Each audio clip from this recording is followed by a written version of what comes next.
Hello નમસ્કાર વિદ્યાર્થી મિત્રો, દરેકનું હાર્દિક સ્વાગત છે. પ્રયોગ નંબર 20 જેની અંદર તમારી નવી પ્રયોગ પોથી આવી છે તેના આધારે તો કે તારીખ તમારે આજની જે છે એ તમારે 20 નંબરના પ્રયોગ છે, તમે આજે લખી રહ્યા છો તો આજની તારીખ લખી લેશો.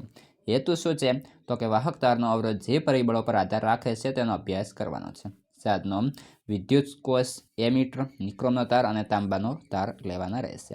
આકૃતિ કઈ રીતના દોરવાની છે તો કે આ રીતે તમારે આકૃતિ દોરી અને સેમ ટુ સેમ જે છે અહીં આ જગ્યાએ દોરવાની રહેશે. જોઈએ પ્રયોગ પદ્ધતિ. એક કોષ, એમીટર, નિક્રોમ તાર અને પ્લગ ગળ આકૃતિમાં દર્શાવ્યા પ્રમાણે જોડો. પ્લગ ગળ ચાલુ કરી એમીટરનું અવલોકન નોંધો. હવે તે તારની જગ્યાએ તેટલી જ જાડાઈનો પરંતુ બમણી લંબાઈનો નિક્રોમનો તાર જોડી અવલોકન કરો.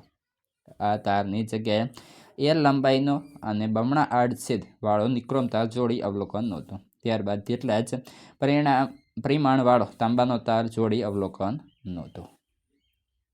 જોઈએ અવલોકન કોષ્ટક. અવલોકન કોષ્ટક તો પહેલાં તારનું દ્રવ્ય, તારની લંબાઈ, તારના આડછેદનું ક્ષેત્રફળ અને એમીટરનું વાંચન.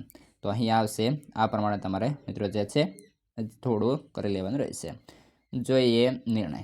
તો તારનો અવરોધ આર તેની લંબાઈ એલનો સપ્રમાણમાં છે, એટલે આર ચાલ એલ આડછેદના ક્ષેત્રફળના વ્યસ્ત પ્રમાણમાં છે, એટલે આર ચાલ I/A અને દ્રવ્યના પ્રકાર પર આધાર રાખે છે.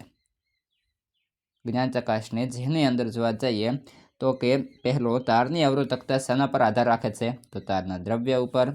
અવરોધકતાનો એકમ કયો છે તો ઓમેગા મીટર, એટલે કે ઓપ્શન બી. ત્યારબાદ 3 વિદ્યુત ઉર્જાનો એકમ કયો નથી તો વોટ, એટલે કે સી. ખાલી જગ્યા પૂરો. તો જેની અંદર વોલ્ટ એમ્પિયર એ વિદ્યુત પાવરનો એકમ છે અને બીજા નંબરે જે છે આપણો જવાબ બનશે 10⁻³ ઘાત. આ પ્રમાણે સોલ્યુશન છે. આગળનું સોલ્યુશન આ વિડીયો ડિસ્ક્રિપ્શનમાંથી લઈ લેશું.